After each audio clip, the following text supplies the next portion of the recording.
plantar, semear, colher, crescer. Cristo, o agricultor, está trabalhando a terra e Ele nos chama aos campos. Do nada, inicia algo. Uma nova chance, uma nova videira. Abra seus olhos, os campos estão brancos. Hora de colher, colheita do céu. Uma semente traz infinitas possibilidades.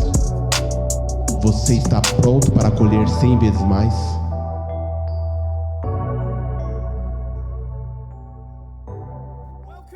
Bem-vindos, todas as igrejas, para essa mensagem. É tão bom estar aqui com vocês hoje, agora que nós continuamos essa série 100 vezes mais. Nós estamos nessa jornada nas últimas semanas, olhando sobre histórias de agricultura, certo? Porque Jesus, ele contava histórias de fazendeiros para outras pessoas, falando da cultura que eles faziam parte, e tinha princípios bíblicos nessas histórias. Então, uma série muito rica que nós estamos fazendo aqui. E agora eu quero continuar essa conversa essa manhã. E independente de onde você está e de que horário é aí, essa série, o princípio 100 vezes mais, ele vem de uma história que Jesus conta. E eu peguei um versículo dessa história que está em Marcos 4:20. É isso que ele diz. E estes são os que foram semeados em boa terra, os que ouvem a palavra e a recebem e dão fruto. 30, e outros 60, e outros 100. Então, a Bíblia, ela apresenta esse princípio aqui, Jesus apresenta esse princípio, que enquanto nós ouvimos e respondemos a palavra de Deus e as instruções que Ele nos dá, produz frutos na nossa vida. Então, apresenta uma ideia desse potencial incrível na palavra de Deus, de multiplicação e de produzir. E que a nossa obediência à sua palavra, ela liberta esse potencial. E isso é épico. Então, eu não estou aqui apresentando uma medida pequena de frutificação, mas pense, 30, 60, 100 vezes mais. Eu acho que isso é uma mega frutificação. Eu não sei como isso pode ser traduzido nas outras igrejas, mas é uma mega frutificação. E a Bíblia chama isso de abundância. Então, de uma pequena medida, muito potencial é liberado. E eu quero perguntar agora para vocês, nós queremos que a nossa vida seja cheia da mega frutificação de Deus? Você quer isso, certo? É claro que você quer. Eu quero isso, eu sei que você quer, todos nós queremos. Essa generosidade divina que nós temos acesso através da palavra de Deus. Então, vamos olhar aqui no livro de Lucas, capítulo 6, versículo 37 e 38. Então, diz assim: não julgueis e não sereis julgados. Não condeneis, e não sereis condenados. Soltai, e soltai-vos-ão. Dai, e ser-vos-á dado. Boa medida, recalcada, sacudida e transbordante vos deitarão no vosso regaço, porque com a mesma medida com que medirdes, também vos medirão de novo. Essa é uma referência à agricultura. Então, tem algo sobre a agricultura. Ele está falando com esta linguagem agricultural. E essa palavra, ela é muito viva para mim, porque eu costumava viver numa fazenda na minha infância. Eu morei em Uganda e eu tive o privilégio de comprar em medidas lá.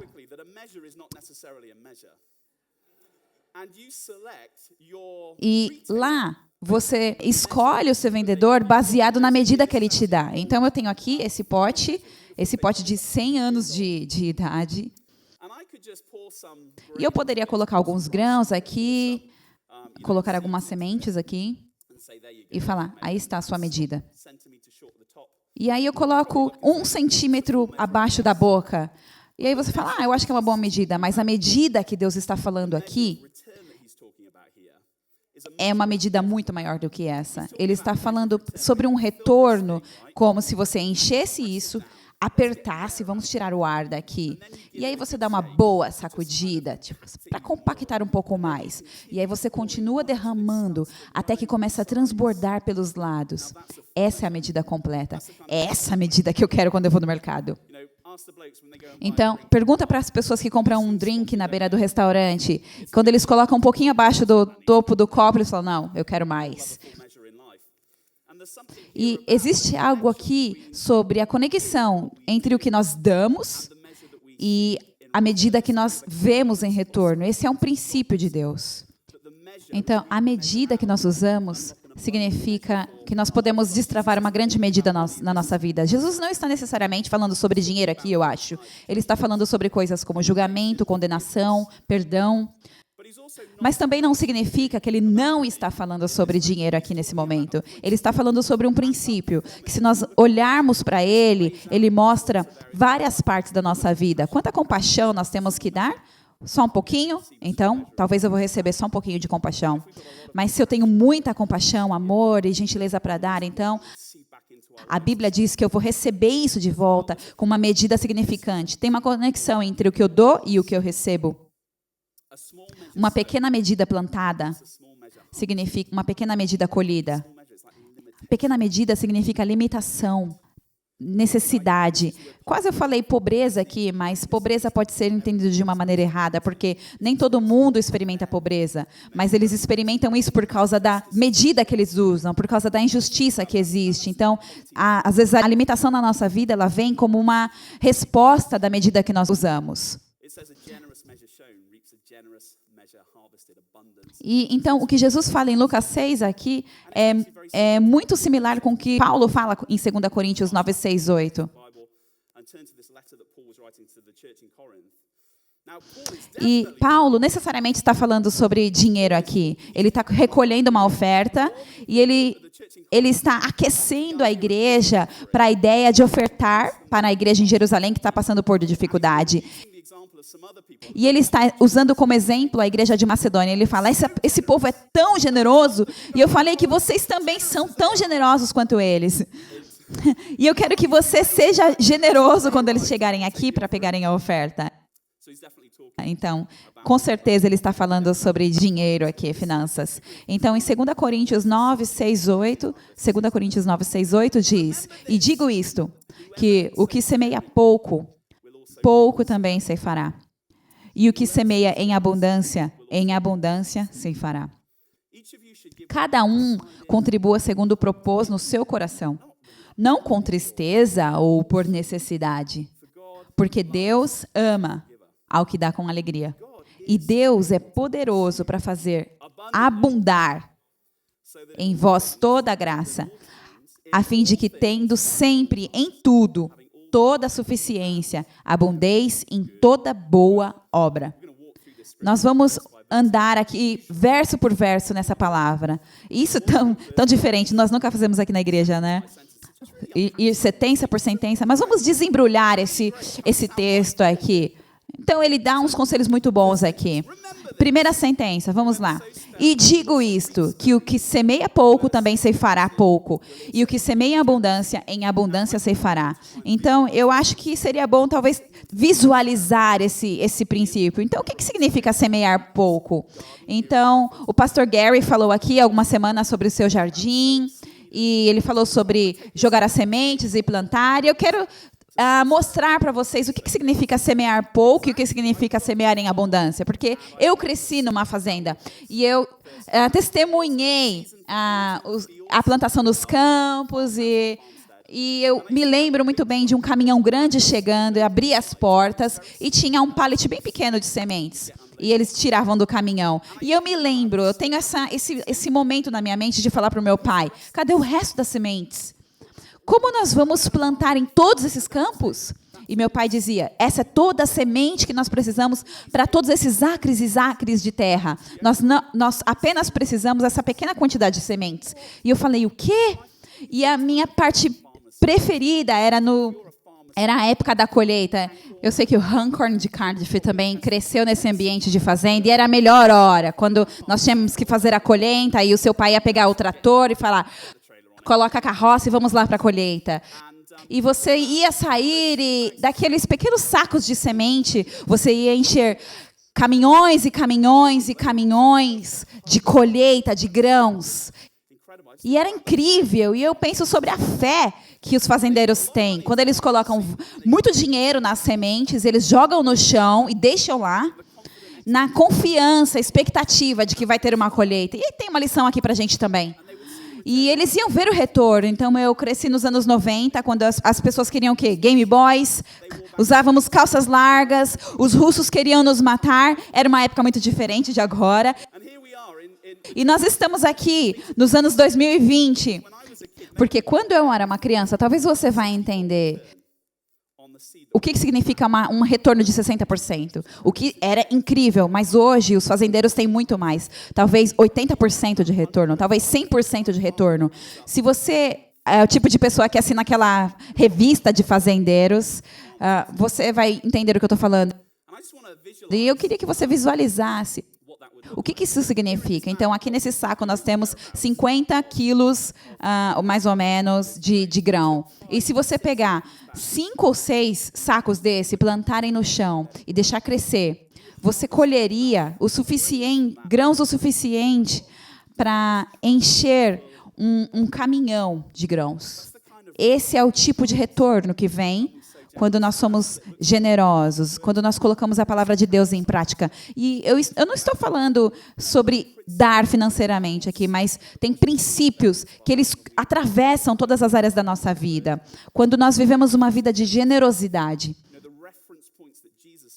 E o ponto de referência de Jesus e Paulo aqui, e eles estão falando desses tipos de retorno, multiplicação, aumento. Quem não quer isso na sua vida? 5 ou 6 sacos desse, uma pequena medida disso, tem o potencial dentro dele de colher uma colheita muito maior na hora da colheita. Você percebe que esse é o tipo de potencial na sua vida? Esse tipo de potencial Deus trabalha na nossa vida e ativa algo com relação à multiplicação. Eu espero que isso levante seu espírito hoje. Independente da circunstância que você está vivendo, tem um potencial em você de multiplicação. E não é um retorno de 2 por 1. Não é só me dê $100 e eu vou te dar 200 de volta. É me dê $100 e em alguns meses eu vou te dar $6.000 de volta. Olha, você me daria $100, não daria se eu te desse essa promessa? Então, é isso que nós estamos falando quando nós lemos aqui na palavra. A generosidade é cheia de potencial. E eu imagino se nas situações na nossa igreja, na nossa vida, na nossa comunidade, onde tem dificuldade, dor, mágoa, tudo o que nós precisamos é uma pequena medida de perdão para liberar um retorno de transformação nos relacionamentos. Eu estava numa situação recentemente a Naomi falou, você precisa de um pouco de fé. E eu estou confessando aqui, e ela falou, não é muito, só um pouquinho. É tudo que Deus precisa, só um pouquinho. E essa semente de fé pode mover montanhas, que move o impossível. Essa é a economia de Deus, esse princípio que Ele colocou sobre as nossas vidas. E esse princípio de plantar e colher é relevante para as nossas vidas. O princípio de semear e colher. Tem uma conexão entre o que você semeia e o que você colhe na sua vida. Então, a colheita na nossa vida reflete aquilo que nós plantamos. Então, vamos lá, para um pouco, respira. A colheita na nossa vida reflete o que nós plantamos. Tem algo aqui para pensar, não tem? Para considerar. Será que eu dou um pouquinho ou será que eu dou bastante? Isso é sobre dinheiro e sobre outras coisas também. Como é a nossa generosidade? Ela é restrita ou ela está liberando a colheita na sua vida? Então, pense na área que você precisa de um renovo, onde você precisa de um romper, onde você precisa que Deus se mova. Como isso está conectado com a sua generosidade? E eu estou falando aqui para algumas pessoas que são muito generosas. Tem pessoas aqui que estão sentadas e estão vindo, onde você está indo? Amém! Alguns de vocês ensinaram isso para mim ao decorrer dos anos. Amém! Nós estamos comprometidos a viver uma vida generosa, porque através dessa generosidade nós vemos a colheita e o aumento e nós vemos o potencial destravado. As pessoas que deram em sacrifício, experimentaram caminhões de bênção. Então, a próxima sentença diz assim, cada um contribua segundo propôs no seu coração, não com tristeza ou por necessidade, porque Deus ama o que dá com alegria. Então, essa sentença já foi usada para causar dano na minha vida. Então, eu me lembro, alguns anos atrás, ouvindo as pessoas dando essa palavra que eu estou dando hoje, falando, olha, não é sobre quanto você dá, não é sobre nada disso, isso é quanto o que você tem no seu coração e dar com alegria. E aqui está o problema que eu tenho com isso. Eu fico muito alegre quando eu consigo um desconto. Você vai me ver muito alegre quando eu for comprar algo e consigo metade do preço e eu volto radiante e falo, Naomi, olha, eu consegui isso aqui por metade do preço. Isso é verdade, não é? Olha, eu sou a pessoa menos feliz quando eu compro algo e falo, Naomi, eles me roubaram, eles cobraram 2 vezes o preço. Eu não fico feliz nessas circunstâncias e a maioria de nós, eu acho que não ficam. Mas tem algo importante aqui para a gente entender que, na verdade, quando significa dar com alegria, não é necessariamente seguir o impulso do nosso coração. Mas, na verdade, eu acho que eu já falei isso antes, mas eu estava pensando nisso agora, esses dias. E fala o seguinte, em João 2, 24, 25. Mas Jesus, por sua vez, não se confiava a eles, porque conhecia todas as pessoas e entendia a superficialidade e inconstância da natureza humana. E não precisava de ninguém para testemunhar sobre o homem e a natureza humana, pois ele mesmo sabia o que havia no homem, em seus corações, no âmago do seu ser. Então, o nosso coração nem sempre é um guia muito bom para a generosidade, se você entende o que eu quero dizer. Cada um deve considerar no seu coração o que é para dar. Olha, nosso coração pode ser bem instável às vezes. Talvez vai te encorajar na generosidade, mas talvez vai fazer você reter. Talvez vai fazer você ser bem generoso, mas talvez vai fazer você ser bem estável. Talvez segurar a generosidade. Então, quando nós olhamos de perto, cada um decide em seu coração o que dar. Se nós olharmos para a palavra do grego, se você tem uma jornada com Jesus, você sabe que a Bíblia não foi escrita em inglês, foi escrita em diferentes línguas, mas em grego diz o seguinte, cada um de vocês deve trazer presentes da reserva de dentro de nós. E eu acho que isso é bem diferente. Cada um de vocês deve trazer presentes da reserva de dentro de nós. Alguns de nós pode, por natureza, ser mais generosos. Eu tenho 5 filhos e acredito que cada um dos meus filhos em algum momento foi ensinado a compartilhar os brinquedos, e eles são crianças, isso é natural, mas é engraçado como alguns acham mais fácil e outros mais difícil. Bom, não tem nada melhor do que você, enquanto pai, falar, olha, você pode ver o seu filho falar, você pode brincar com o meu brinquedo, e você fala, nossa, como eu sou um bom pai, mas na verdade não tem nada a ver com você. É como eles, é a natureza deles, alguns são mais generosos, outros são menos. Então, eu acho que nós temos que nos comprometer a sermos mais generosos, ter esse depósito dentro de nós de generosidade. E aqui é o que significa com alegria, hilarosa é a palavra, significa alegre, disposto e rápido para agir. Não relutante ou por obrigação, mesquinho, mas depósito da nossa vida. Nós deveremos ser alegres, dispostos e rápidos para agir. Essa é a tradução daquela sentença. Eu acho que tem um significado diferente de como às vezes nós interpretamos. E a próxima sentença aqui fala, e Deus é poderoso para fazer abundar em toda graça, a fim de que tendo sempre, em tudo, toda a suficiência e abundância em toda boa obra. E o que salta para mim aqui é em todo tempo, em todas as coisas, e no tempo de abundância e de provisão, e durante a inflação, durante a crise econômica, Deus é poderoso em todas as coisas para te abençoar de maneira abundante. E abundância em todas as áreas da nossa vida. Abundância significa fartura, medida transbordante. Então, abundância é um caminhão cheio de grãos. Deus é um Deus generoso. A medida dele é abundante. E isso é muito importante para a gente pegar. Generosidade não é algo que ele faz, é quem ele é. Generosidade não é algo que ele faz, é quem ele é. É expresso em tudo o que ele faz. Então, vamos caminhar pela Bíblia aqui em algumas sentenças. Então, em Gênesis, ele cria tudo do nada. Bem generoso.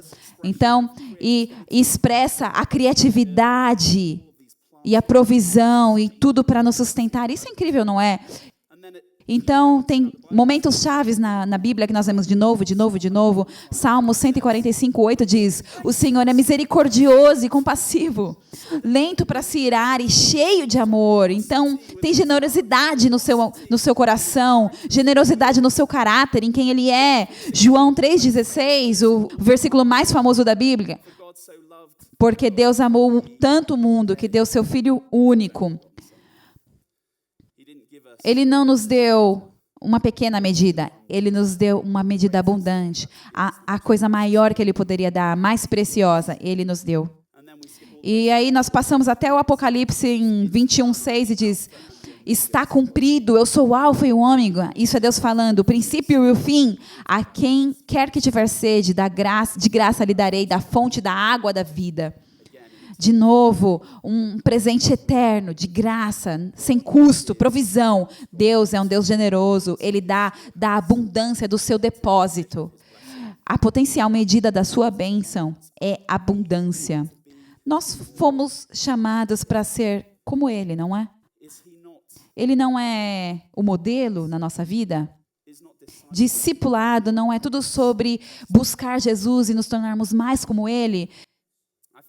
Eu acho que generosidade é a marca da maturidade espiritual. E isso é desafiador para mim, porque nem sempre eu sou generoso. Rápido para dar, quando significa perdão, amor, compaixão. Sempre rápido para dar, quando eu estou no trânsito e alguém vem. Sabe, quando as minhas crianças me acordam de manhã às 7 da manhã para preparar o café deles, eu não sou tão rápido para dar. Estou brincando aqui. Mas generosidade é a marca da maturidade espiritual. Então, vamos olhar aqui em Lucas 6, 37 e 38, que Jesus falou sobre a colheita de 100 vezes mais. E eu acredito que nós precisamos concluir que quando nós colocamos tudo isso junto, que nós somos chamados para imitar a sua generosidade. E aí nós poderemos experimentar a sua bênção. E agora, enquanto eu compartilho, nós deveríamos orar pela nossa igreja ao redor do mundo. Algumas circunstâncias eu conheço, outras não. E é realmente acreditar que Deus vai fazer um trabalho no nosso coração sobre a generosidade. Quando eu estava orando por essa mensagem, Ele falava comigo, um coração de generosidade. Eu quero um coração de generosidade. Não quero que a generosidade seja algo que vocês façam, mas algo que vocês são, que flua de dentro de você. Nós precisamos praticar isso. E como nós podemos nos tornar mais generosos? Acho que é como um músculo que nós trabalhamos. Se você fizer só uma vez, vai ser difícil. Alguém aqui já fez o desafio das flexões, quando você tem que fazer, 100 flexões por dia. Se você deixar 6 meses no primeiro dia, vai ser difícil. Eu não chego nas 100. Talvez nas 10. Enfim. Estou levantando muito peso. Enfim, nós temos que trabalhar o músculo. Nós temos que praticar a generosidade na nossa vida. Jesus falou que a generosidade, a gentileza, nos nossos relacionamentos, no nosso coração, onde tem dor, onde tem mágoa, nós temos que praticar isso. Nas palavras que nós damos de encorajamento, são como sementes. Então, quando nós fomos essa semana, Freedom Church, no mundo, vamos plantar essas sementes de perdão, de amor, de compaixão. Na próxima semana, o caminhão vem e derrama o retorno.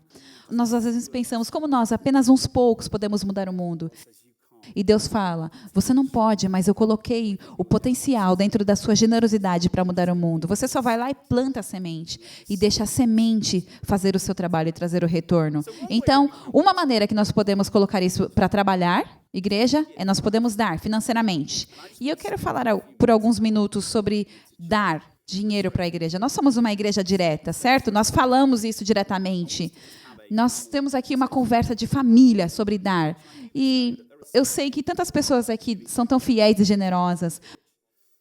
Mas eu acho que é importante, às vezes, falar. Quando foi a última vez que nós tivemos uma palavra dessa? 2 anos atrás? Mas a coisa interessante sobre como nós damos a nossa paixão para a igreja, essa é a primeira coisa que nós podemos quantificar. Eu poderia ser muito amoroso, mas como eu mensuro isso? Então, o dinheiro ela tem essa qualidade que você pode medir. E a segunda coisa eu acho que custa algo para nós de valor. Então, dinheiro é uma coisa que nós valorizamos muito. Nós vivemos numa sociedade que diz que o dinheiro manda. A nossa sociedade, ela dá muito valor para o dinheiro. Então, se nós gastarmos aqui, talvez não vai ter para gastar ali. Então, tem uma quantidade limitada dele. Então, o que nós fazemos com o nosso dinheiro, particularmente como nós damos ele, fala tanto sobre quem nós somos, como nosso coração é, nosso relacionamento com Jesus. Então, eu quero te apresentar 3 amigos meus. Olha, qualquer semelhança para pessoas reais é mera coincidência. Então, o George e eu, nós sentamos 2 vezes essa semana para falar sobre o nome das pessoas. E nós passamos por todos os nomes, começando com A, depois passamos pelo B. E se eu usei o seu nome, assim, não é você, eu não estou falando sobre você. Você acha que eu faria isso? Não, dói o meu coração, porque não é assim que a gente trabalha. Então, eu quero que vocês conheçam esses personagens fictícios, mas eu quero dizer, sim, eles apresentam características das nossas vidas. Então, vamos nessa jornada. Deixa eu te apresentar, primeiro, a minha amiga Ana. Ana é o tipo de pessoa que dá o primeiro e o melhor. Ela é apaixonada por servir Deus, servir a igreja, e com tudo que ela tem, ela é comprometida a se sacrificar por quem deu tudo para ela. E ela é assim porque realmente ela pensa que tudo que ela tem é de Deus de toda forma. Porque ela leu na Bíblia, em Salmos 24:1, que a terra é do Senhor e tudo que há nela pertence a Ele. E sabe, a Ana, ela vê a provisão de Deus sempre na vida dela. Em Provérbios 3, 9, 10, sempre fala no coração dela: honre o Senhor com suas riquezas e com a melhor parte de tudo que produzir. E os seus celeiros se encherão de cereais e os seus tonéis transbordarão de vinho. E Ana, ela não tem celeiros, mas ela vê a abundância de Deus na vida dela. Desde que ela deu a sua vida para Jesus, e ela tem essa generosidade, ela vê a provisão, a generosidade, os milagres de Deus nas situações que ela tinha que ver o romper de Deus, ela vê. E ela faz de dar em primeiro lugar uma prioridade na vida dela, que ela precisa dar para Deus. E, portanto, ela precisa dar para a igreja os primeiros frutos, a primeira coisa que ela recebe no mês. Quanto ela deveria dar? Bom, para Ana isso é muito simples. Ela dá o dízimo todo mês na igreja.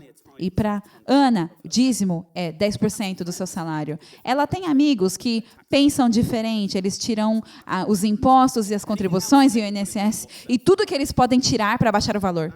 Mas a Ana fala: por que eu faria isso? Isso não é o ponto da coisa. Ela tinha um amigo que tinha um negócio e colocava metade dos seus custos de vida na conta da empresa e dizimava com a outra metade. Ela falava: o que você está fazendo? Isso não é um décimo.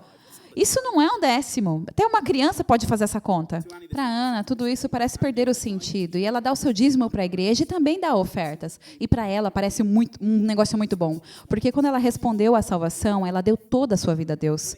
Mas quando se trata de dinheiro, ele diz: me testa, me dê o décimo de tudo e veja o que eu posso fazer. Ela poderia fazer o que ela quisesse com os outros 90%. E ela aprendeu sobre dízimo em outra igreja. E então, isso não era um problema para ela quando ela veio para Freedom. E ela dizima. Ela primeiro começou a dizimar quando ela estava passando por dificuldade. Ela foi desafiada pelo que leu em Malaquias 3:10, onde Deus desafia as pessoas por reter as bênçãos e diz: por causa dessas coisas vocês estão experimentando a falta. Malaquias 3:10 fala: tragam todos os dízimos ao depósito do templo para que haja provisão em minha casa. Se o fizerem, diz o Senhor dos Exércitos, abrirei as janelas do céu para vocês, derramarei tantas bênçãos que não haverá espaço para guardá-las. E ela sabia que isso ia acontecer, e para ela tudo isso era maravilhoso. E ela começou a colocar isso à prova. Ana sabia que as finanças eram um lugar que ela tinha que render para Deus. E testar ele era um convite a confiar em Deus. Não apenas com os dinheiro, mas em todas as áreas: carreira, relacionamento espiritual, a saúde. E ela, às vezes, experimentou milagres financeiros, mas ela também experimentou outros tipos de bênção. E Deus sempre fez um caminho para ela. E ela estava amando confiar em Deus, ela sentia que era um privilégio dar para a igreja. Investir no reino de Deus, um reino que parecia estar prosperando. E ela sabia que aquilo era graças à generosidade das pessoas. 10 anos atrás, ela se preocupou muito com dinheiro, se teria o suficiente. Uma vez controlou a vida dela, mas agora não mais. Ana, ela tem uma amiga chamada Aline. Aline e Ana fazem parte do mesmo grupo. Vamos lá, vamos lá. Obrigada, Jorge. A gente não pensou nisso, certo? Elas tinham visões muito diferentes sobre dizimar. Não que a Aline expunha sua visão e tendia a baixar a cabeça durante o assunto, especialmente depois que ela começou a liderar o time na igreja. Já fazia um ano que ela não dizimava e ninguém havia tocado no assunto, o que fazia ela pensar que estava tudo bem. A cada 1 ou 2 anos tinha uma palavra sobre dízimo, mas ela conseguiu perder o último, porque ela estava servindo no culto infantil. Ufa, ela pensou, poderia ser constrangedor. A Aline sempre foi inconstante nos dízimos, exceto por alguns meses em 2019. Ela não perdeu a pregação daquela vez que o pastor Gary pregou uma mensagem muito direta sobre dízimo. Então, ela programou uma transferência automática para o dízimo, pelo menos por 3 meses. A questão é que para a Aline não é sobre quanto você dá, uma porcentagem, é sobre o coração. E ela está super feliz em dar R$50 por mês quando ela consegue, o que infelizmente não é sempre. A Aline acabou de mudar para uma casa maior e o seu novo carro é bem caro de manter. E ela passa feiras no exterior e gosta de comprar roupa para as crianças. Eles são meio agitados, roupas da moda, muito caras. Não são essas baratinhas. Isso, para não mencionar o custo de vida. Tudo está tão caro ultimamente. Não sobra muito. Às vezes nada no fim do mês para dar. A Aline e Ana estão no mesmo grupo, mas elas não falam mais sobre dízimo, desde o último acontecimento na quarta noite. Vamos lá, vamos lá. Elas estavam tomando café e comendo um bolo delicioso. Quando Ana começou a falar sobre dízimos e ofertas, a Aline se sentiu desconfortável e teve que corrigi-la. Isso é uma coisa tão do Velho Testamento, disse a Aline. Tem a ver com a lei. Mas agora nós vivemos na graça, certo? E todo mundo sabe que Jesus veio para baixar o padrão e não para mantê-lo ou subi-lo. Ana perguntou para a Aline se ela tinha lido os evangelhos. Típico estilo da Freedom Church. Confronto direto e reto. Ela chegou até a sugerir que a Aline assistisse o The Chosen. Ana estava convencida que os ensinos de Jesus, na verdade, elevaram o padrão. Algo sobre Mateus 5. E esbugalhando os olhos, ela disse que ela estava errada, usando a graça e a nova aliança como base para ser menos generosa. E observou que as palavras de Jesus são que você deve dizimar, em Mateus 23. Ela falou então sobre Abraão e um sacerdote chamado Melquisedeque, a quem Abraão aparentemente deu dízimo centenas de anos antes da lei existir. A Aline, por sua vez, disse que ela não era teóloga, mas a ideia de dízimos e ofertas, dar tanto dinheiro assim, parece pesado demais para ela. Refletindo na dificuldade constante de fechar as contas todo mês, a Aline falou para Ana, olha, tem pouco para viver durante o mês, dizimar não é muito uma opção para a gente. Foi um alívio para a Aline quando o Marcos chegou e imediatamente mudou de assunto. Não tem jeito fácil de dizer isso, mas Marcos era daqueles, do tipo cínico. Nunca dizimava. Marcos tinha entregado sua vida para Jesus alguns anos atrás, pelo menos parte dela. Ofertar na igreja e tudo mais, para ele era passar dos limites. Não me entenda mal, ele gostava de abençoar seus amigos, seus filhos às vezes, mas o foco do Marcos não era dar, era guardar, economizar, manter o seu dinheiro. Ele gastava bastante tempo preocupado se ele guardava bastante para a aposentadoria, se os seus investimentos estavam subindo ou caindo, preocupado sobre qualquer emergência que pudesse aparecer nas próximas semanas. Algumas coisas ele não se importava de dar. Ele achava que tinha muita experiência em liderança, mas nunca ninguém convidava ele para liderar. Ele tinha opiniões fortes sobre várias coisas e deixou isso muito claro, que algumas precisavam ser consertadas. Mas as pessoas insistiam para ele ser voluntário. Ele não queria fazer isso. Não é para isso que ele veio para a igreja? Mas ele realmente gostava dos cultos e às vezes ele participava. Domingo de manhã era o único dia que ele podia descansar. E agora, com o culto online, ele poderia participar da sua cama. Quando ele se animava, ele ia para a igreja e conversava com as pessoas e todo mundo era tão legal. Marco era um pouco solitário e não tinha muitos amigos. Sua esposa e seus filhos foram embora alguns anos atrás. Ele se sentia um pouco vazio. Embora ele nunca tinha dito isso para ninguém, ele também amava que tudo era de graça. Café grátis, bolo grátis. E quando ele adoeceu ano passado, ele contou para todo mundo que estava de cama. Ele não participava muito dos grupos, mas que bênção, seu grupo organizou uma vaquinha e pagou por suas refeições por 10 dias. Marcos não pensava muito de onde o dinheiro vinha. Para as cadeiras, tecnologias, funcionários, ar-condicionado, eletricidade, café, sem mencionar todo o resto que a igreja dá para as pessoas. Ele não tinha tempo para isso, pois tinha muitos problemas para se preocupar, porque a vida era muito dura. E é para isso que a igreja existe, para servir ele e os outros. O mínimo que fazem é dar um cafezinho, já que ele faz a honra de participar do culto. Ouvindo essa conversa desenrolar no grupo, temos o Bruno. O Bruno está de férias, certo? Bruno, isso não é sobre você, desculpa. Então, o líder do grupo da Ana, Aline e Marcos, ele ouviu de longe e estava ansioso por dentro sobre essa situação. Porque o Bruno sabia que essas pessoas eram seus amigos e ele amava elas. Então, aqui está o resumo das pessoas que tem, ele pensou. Ele olhou para a sala e se autocorrigiu e disse, uau, não, isso não é verdade. Quantas pessoas generosas eu tenho aqui? Pessoas dão tantas vezes. Ele conhecia as histórias ali presentes, ele conseguia ver a generosidade, as sementes lançadas deram muito fruto na vida das pessoas. Sim, financeiramente, mas de tantas outras formas também. Seus olhos voltaram para Ana, Aline, Marcos, e ele foi tão generoso algumas vezes. A sua esposa sugeriu que ele abençoasse alguém, ele sugeriu que ela orasse um pouco mais sobre isso. Ele não queria podar a generosidade da esposa, mas queria que ela certificasse que a generosidade também tem um preço. Ele olhou para a Aline e sentiu um pouco de tristeza. Ele sabia que ela tinha dificuldades nessa área. Não era questão de ter ou não dinheiro. Não era sobre tatar um buraco no orçamento da igreja. Era sobre o coração dela, as suas prioridades e sobre sua caminhada com Jesus e o desejo dele de ver ela crescer em perseverança, disciplina e generosidade. Essa não era a única área que ela precisava de perseverança.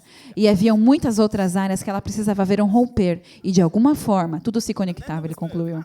Então tinha o Marcos. Bruno sabia bem a visão dele sobre o dízimo. Marcos explicou sobre ele a sua teologia, cortesia do Google, que liberava ele do dízimo, mas não apenas só disso, também da generosidade. Bruno sinalizou que websites e blogs não eram uma autoridade confiável em teologia.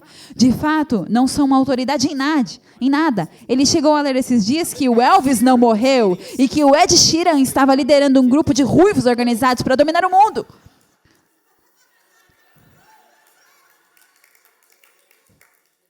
Só porque está na internet não significa que é verdade, ele disse. O Bruno via medo em Marcos quando se tratava de confiar as suas finanças a Deus. Ele podia ver o controle que o dinheiro tinha na sua vida. Porque a igreja está sempre atrás do dinheiro do povo, ele exclamou. Nós não estamos, Bruno respondeu. Nós não queremos nada de você, mas a Bíblia fala mais sobre dinheiro e riquezas do que qualquer outra coisa. E Deus tem algo para você aqui, Marcos. Nós não estamos sendo prejudicados pela sua falta de generosidade. Você está. Vamos lá, vamos sintonizar aqui o poeta valente um pouquinho. Brincar com as historinhas.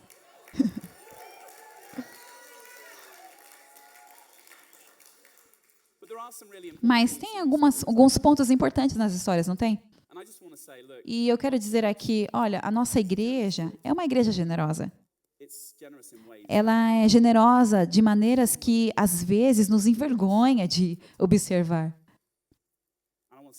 E eu quero dizer muito obrigada para vocês que são generosos, porque vocês fazem isso possível. Mas isso não é sobre a nossa igreja, eu espero que você saiba disso. E eu não quero te manipular aqui. É sobre o poder que habita na obediência da palavra de Deus e o que isso libera na nossa vida. Provérbios 11, 24 e 25, estou acabando. Fala que há alguém que generosamente se espalha no exterior e ainda aumenta ainda mais. E há quem retém o que é justamente devido, mas isso resulta apenas em necessidade e pobreza.